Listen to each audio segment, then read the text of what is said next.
A reserve combat team composed of members of Lieutenant Golden's platoon arrived in Gaza to accompany his remains on his final journey back home as it crossed into Israeli territory yesterday. Today, Lieutenant Golden is home, and he will finally be laid to rest. May his memory be a blessing. We have 4 more hostages in Gaza that Hamas is continuing to hold. Holding on to deceased hostages is what we are dealing with. Deceased people, deceased hostages.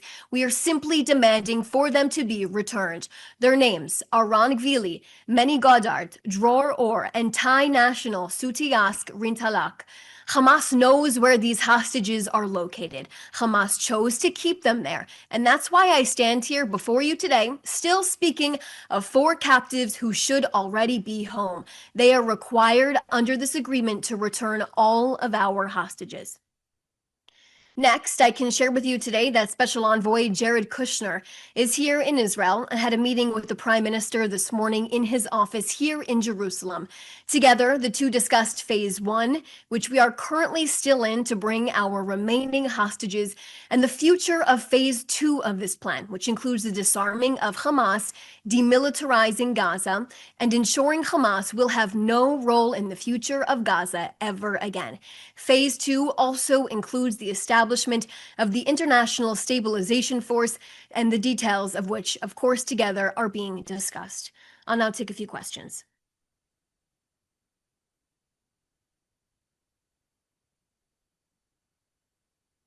Okay, first question from Steve Shear from Reuters. How much pressure is Israel under to allow the safe passage of the 200 Hamas fighters in Gaza? Under what scenario will Israel allow them to go free? Specifically, of course, thanks for your question on this, Steve. Right now, they are actually not fighters. They are terrorists in that tunnel, and Turkish propaganda cannot change the fact that they are terrorists. Terrorists who are with Hamas. Even Hamas admits its tunnels are for its terrorists and not for its people. But regarding that, I don't have much information to share with you. I would also just like to, of course, talk about any decision that is made. It's made in partnership, in full collaboration with President Trump and his team.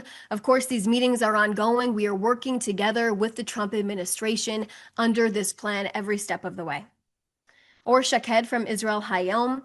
President Trump is expected to meet with Syrian President later today at the White House. Is a security agreement between Israel and Syria expected to be signed in this context? I don't have knowledge of that, nothing to share with you on that right now.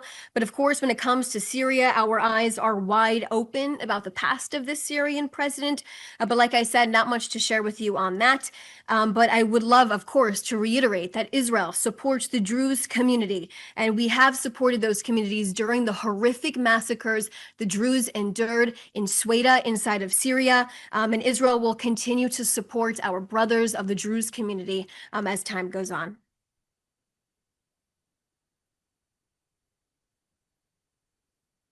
Joel Pollack from California Post. After a month of ceasefire, how would you describe the mood in Israel? Thanks so much for that question, Joel. It's really important for us to reiterate that Prime Minister Netanyahu has changed the face of the Middle East. We are at a turning point here in Israel when it comes to this region. We are in a much, much stronger position. We have nearly cut the axis of Iran and all of its terror proxies. We have diminished the nuclear program significantly in Iran, of course, with the help from President Trump. And we know Hamas lacks complete capabilities at this point in time. And of course, there's been a change of leadership in Syria. As you can see, there's so many different accomplishments we have reached at this point in time after nearly 2 years of war. And of course, getting our hostages out. Like I said at the beginning of this brief, we have 4 hostages left in Gaza. We started at 255. It is a commitment Prime Minister Netanyahu has made from the beginning of this war. And it has been a commitment he's made for years. Like I said before, getting Lieutenant Hadar Golden was a commitment the Prime Minister made 11 years ago. Here I am standing in front of you today telling telling you that Lieutenant Hadar Golden will be buried here in Israel as his remains have finally been brought home. His family is now able to close this horrific circle. And also, we got the release of our 20 living hostages back here. Remember, people doubted the prime minister at the beginning of the war that he couldn't even bring home one hostage. Here I am today, 255 hostages from the Gaza Strip are now back. Julia Frankel from the Associated Press: is and has Israel engaged in any ceasefire-related talks about the 200 trapped Hamas fighters in Gaza?